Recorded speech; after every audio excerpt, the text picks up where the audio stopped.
Alright, welcome back everybody. We'll be doing another watching of our Fluffy Hat games.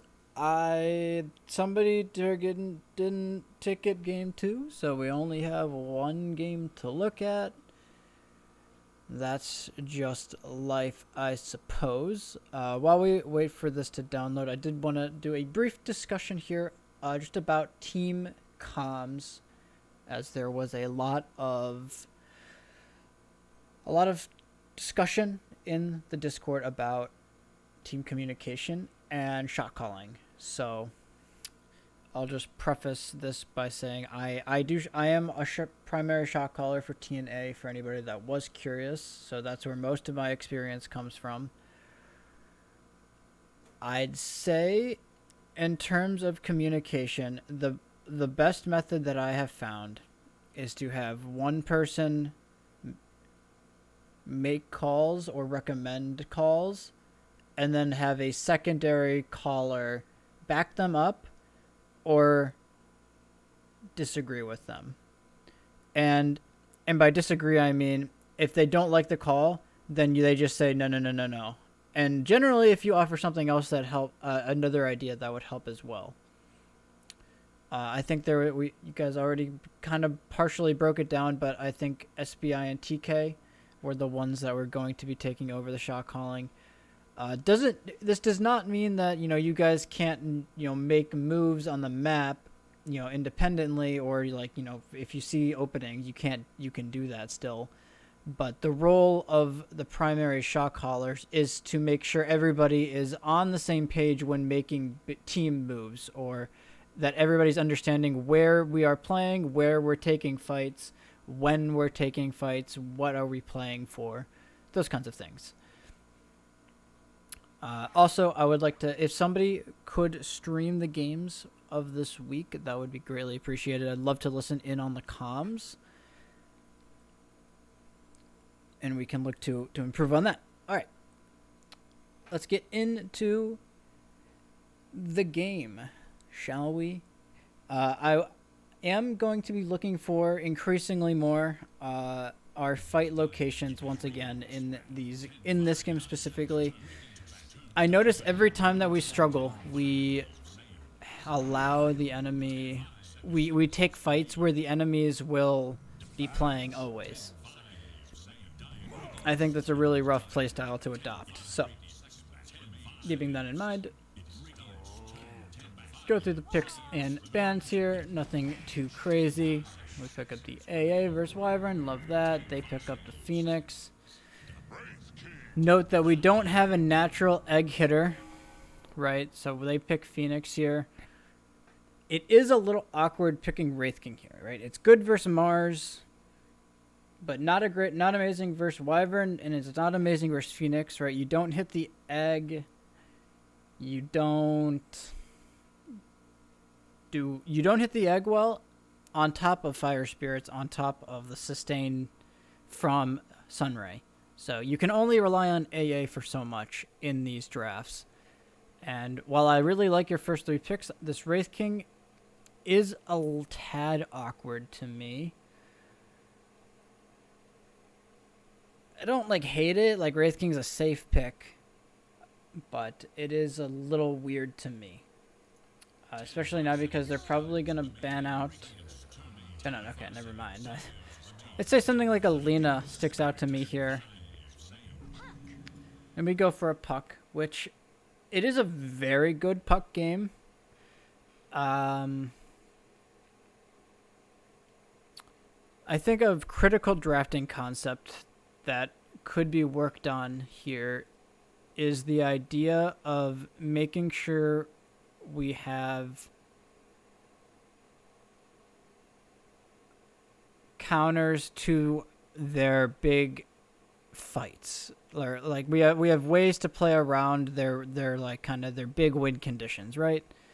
PL is a win condition in this game, but he's not going to be the carry until 30 minutes into this game. Up until that point, it's going to be the Mars Phoenix Ember Spirit show. And yes, Puck is good against Ember, who's doing the damage inside of a coil this game, right? You kind of have to look at it. We have AA ulti, which is okay, but do we have enough damage to really kill these heroes with the puck lockdown? Not on top of that, we don't really hit the egg still. So we saw Phoenix, and our next two heroes didn't really help to address this like huge, big team fight condition that Bombastic picked up here. So not saying I don't like hate the puck pick. I think the hero is very good against a lot of the things that they have, but I imagine that down the line in this game we will attempt to coil a hero, and we'll realize we don't really have the damage to kill a hero in coil with our heroes. Alright, we will jump in here. Notice, okay, we are playing with a couple stand-ins, right? A couple stand-ins. Which, oh, never mind, that is child. Alright, so just the one. So just the one for SBI. Alright, we're gonna walk in here, and we're, oh, okay, we're gonna miss a stun, that sucks. And that's gonna be that. Alright, we started with the sentry on our line. That's really nice. 30 seconds to battle. We started with Rob Quelling on TK. This is fine. Yeah, this looks fine. And then down here, Cryptic. I don't love Windlace start against heroes like Phoenix and Mars. The only way you can lose lane to Phoenix, in my eyes, is if you get out-regened. Right? You think about how you normally play against Phoenix. He wants to chip you down with Fire Spirits, and then his +1 can come over, and while you're kind of like 3/4 HP, half HP,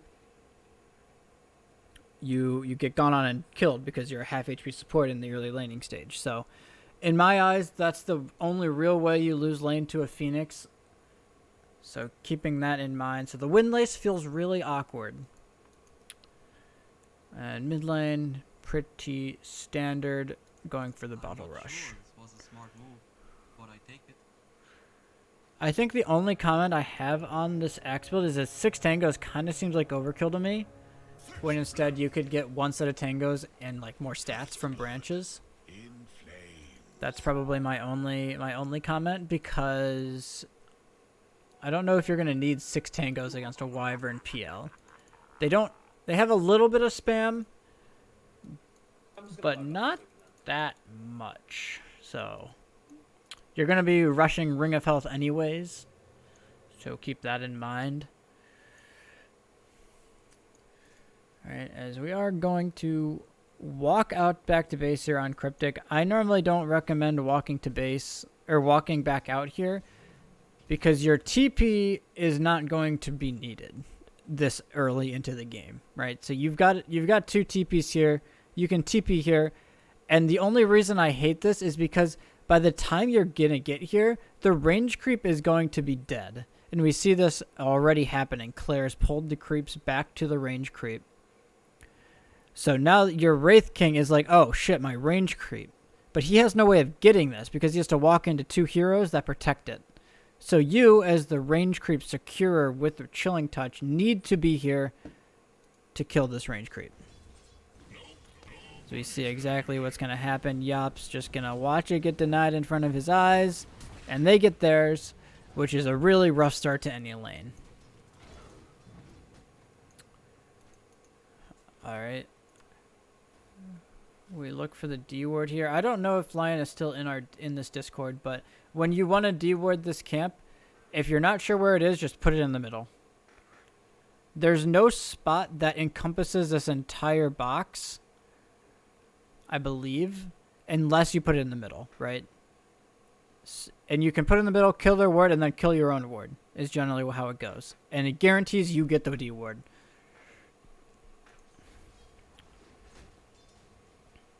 On top of that, I'm not sure why did we see them block this?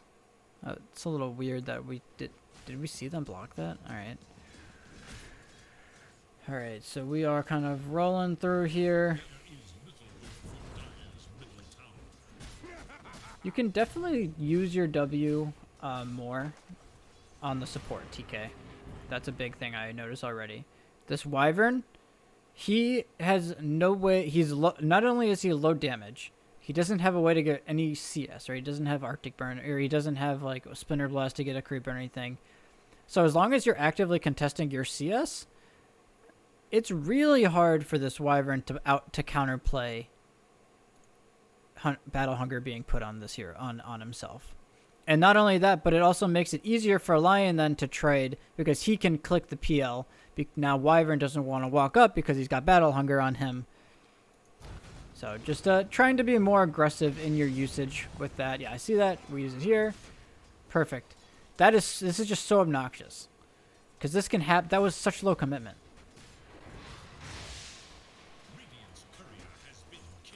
Yeah, we're going to back up in south here. And we do get the kill onto the Wyvern. Nicely done. I like what I'm seeing there.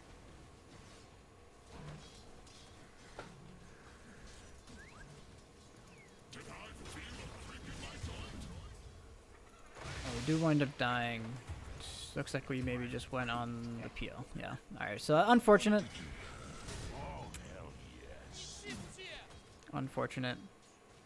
I would say big thing when laning with Wraith King to always keep in mind is how many skellies does he have. So because you're playing this double stun combination where you stun cold feet, every time he has skeletons, you can look to be aggressive. And I just hate seeing that you're like sitting here practically on full mana on both heroes. I guess Yop has maybe used a stun, but the skeletons are actually what makes the Wraith King lanes function. Because there's so much damage, they stick to the target they're sicked on, etc., etc. So they're going to look to stop our pull here. You force him to dive away. We should we already placed our sentry. Oh. Yeah, again, just a kind of a rough sentry placement, right? Because now if they put a sentry over here, you're not going to catch it. Whereas if you put it in the middle, you will guarantee get the D ward, 100%. I'm not sure why. I guess we wanted to block this, which is fine. When you have trouble getting lane control back, I generally like unblocking this large camp because it gives you more options to get the lane equilibrium back. And I know it's kind of ingrained in us to be like, oh, I got it.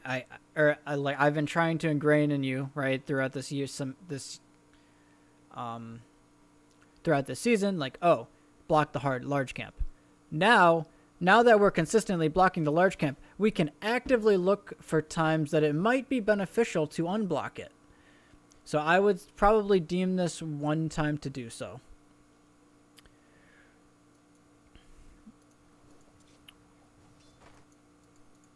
Alright, we're going to ferry out of south here, and we're going to keep farming. I think there's just little CS things that I'm also noticing. Just like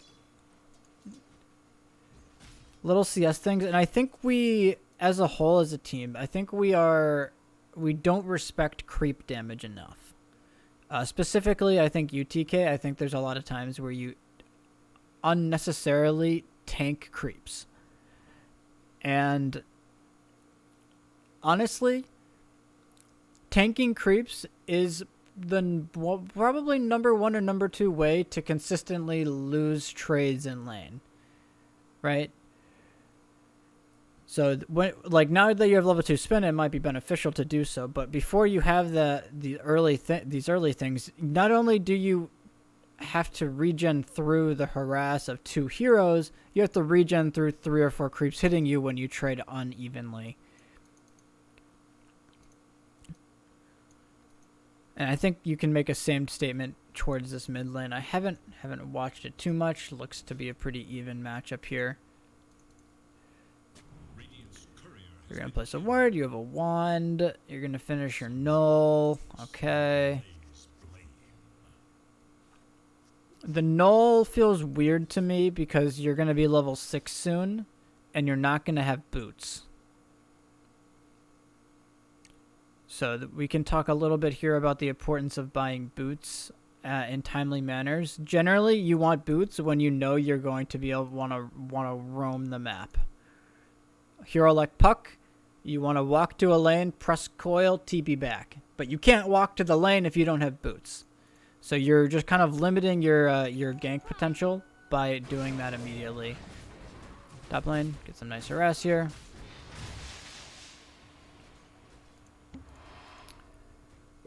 We're gonna salve up.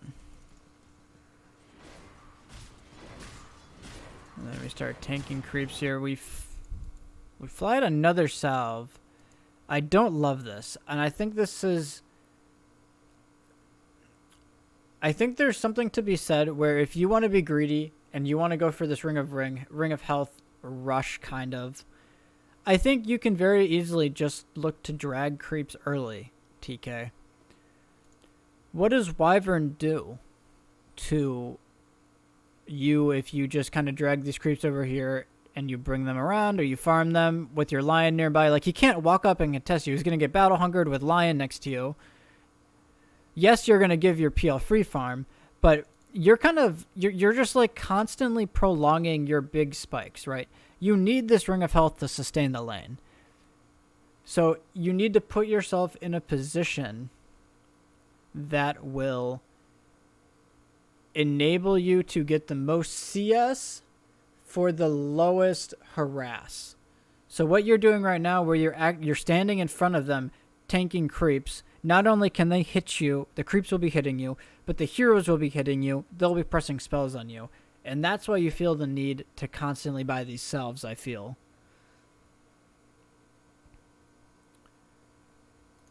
Okay.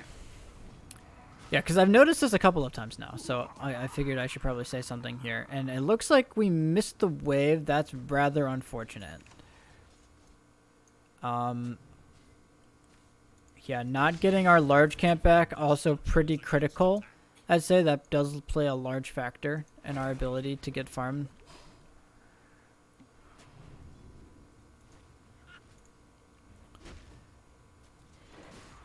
But we are going to get this Ring of Health eventually, which will make the lane a lot easier. I'd say at a certain point you do need to recognize as an axe, specifically, that you don't want to play the lane anymore.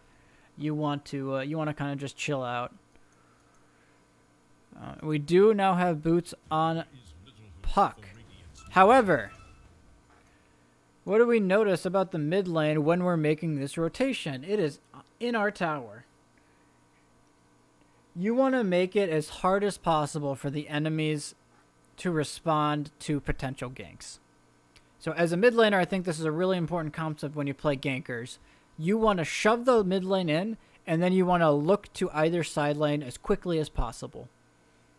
It looks like you just walked mid, or walked top, with no consideration here for what these creep waves are doing. That's definitely kind of weird in my eyes, right? Like, I see this mid lane pushing, but if I'm Ember, I'm like, guys, Puck is missing. Very easy for the PL now to walk back here. Your Mars is already under tower. Like, this is such a low probability scenario that we have created. And Dota is a game of creating the highest probability plays possible. So we are going to go for this. Okay, never mind. We give up. Yeah, we were unable to get the wave back, so they got a good timing on their level 6 on Mars. Now we're going to get chased down. Okay, never mind. And yeah, just overall kind of awkward, right? So not only did our Puck walk top, right? We walk top. I mean, it could be, it's okay. I think it could be set up a lot better. But by you going top, you enable the Ember to shove mid in, right? He shoves mid in, and now he can look to make any play on the map, right? And you have to keep in mind, you're playing against an Ember Spirit. He's very happy with rotating. So by you walking top and not getting anything, you're also enabling the Ember Spirit to either power farm or to walk to TP or to TP respond to lanes. So you just have to be very, very cognizant of when you're forcing plays on the map. And it's just an overall efficiency thing, as I think we kind of fall behind because we spend a lot of time trying to set up plays when we could just be shoving lanes. We're going to look to be aggressive here, just a little bit of poke. We've got level 6 on Wraith King. If I'm the AA here, I probably am not too invested in staying near him. I'd be ideally making sure we get this top tower. If I'm Cryptic, you know, Mr. Cryptic in this game. So make sure that we get this top tower by, you know, if you have one more hero here, this AA or this Wyvern can't really be here. He will TP out eventually, but notice how they have to commit so many resources here just to bring down Yop once. They're not going to kill him twice. And you kind of just died here for no reason. So I think there's a great video that BSJ posted yesterday or 2 days ago about when does the carry leave the safe lane. And he did specifically Wraith King. And I think everybody should go watch it. And you can think about it from a carry perspective or from a support perspective. If you have a carry that can sustain sitting bottom pretty easily, he's hard to gank, you don't need to babysit him. Alright, go do something else. Go stack. Go play with your axe and your lion or something.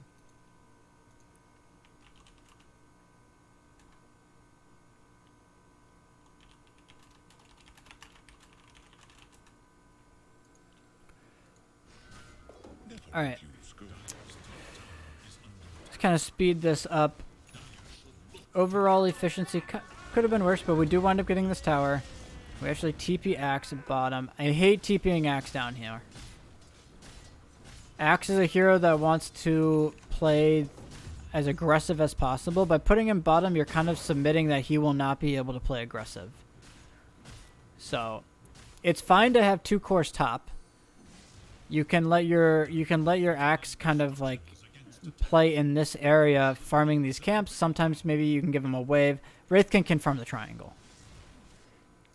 But I think by putting him bottom, we're once again, every single game I watch, we're kind of saying, oh, let's play the bottom lane. We're on the Radiant, let's play the bottom lane. Why do we want to do that? There is nothing to gain here. And I don't know how many times I need to say it, so I'm trying to get too angry, but there's nothing to gain by playing bottom. Let them push this in. We've taken the top tower. Why is PL allowed to play in here? Why? He's allowed to because we're showing 3 heroes bottom. They know our Wraith King's in the triangle, so he's free to do whatever the fuck he wants. But that's the worst case scenario for us. We die bottom. Like, I couldn't have seen that coming. Kick this guy out of here. We've taken this top tower. That is an invitation for us to get vision control in this top jungle area. That enables our Axe to play aggressive in here. It enables our Wraith King to farm safer. There's just so much stuff that could be done that doesn't involve being bottom. Right, and now they TP Mars up here. Now we can maybe look to do other things. Yeah, I love this. Look, we went top. We forced rotations up here. We rotate mid. We get the tower. Very, very, very textbook. But we don't have aggressive vision. And I feel like this is a constant thing that we're seemingly always lacking, is that we find ourselves warding defensively. And I think it's just something that you kind of need to get through your head a little bit, that when this top tower goes, you will almost always be able to walk in here and get aggressive vision down. And now look, they're making a play top. This is really awkward for them. It fails. Now our lion's getting space. Notice how when they make moves towards this top area, we're happy with the map because everything else is then wide open. And our lion is fine with sitting bottom. Yop's farming mid. I love this current distribution of the map. Putting our axe up here in the dangerous area. Working towards that blink dagger. Yop is farming in the mid lane. Lion's getting his blink. Like, I love this. We're gonna get a kill. Ooh.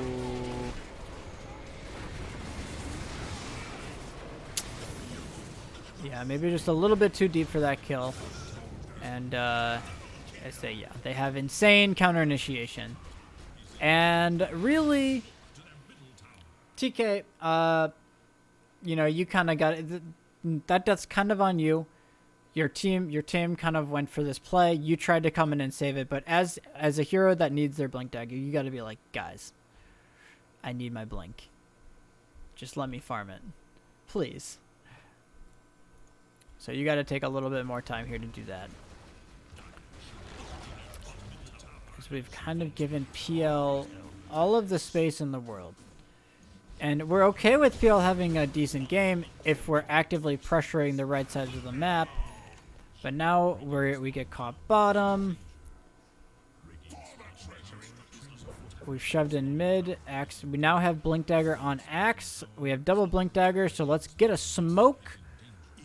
And let's go make a play. We don't smoke. Instead, we just walk into their high ground here like baboons. And making your blink reveal without a smoke is just never good. You can never do that. It's just not a thing. So we're going to try and respond on mid here, but making aggressive moves without our blink initiators going in and creating chaos will just never work.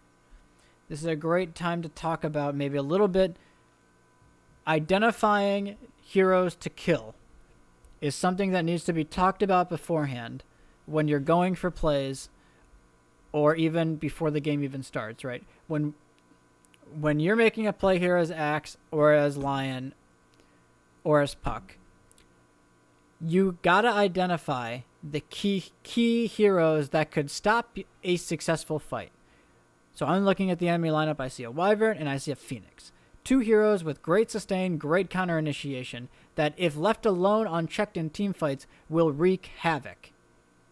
So the fact that we've now taken 2 to 3 fights in a row where we start on the Mars is quite awkward, if I do say so myself.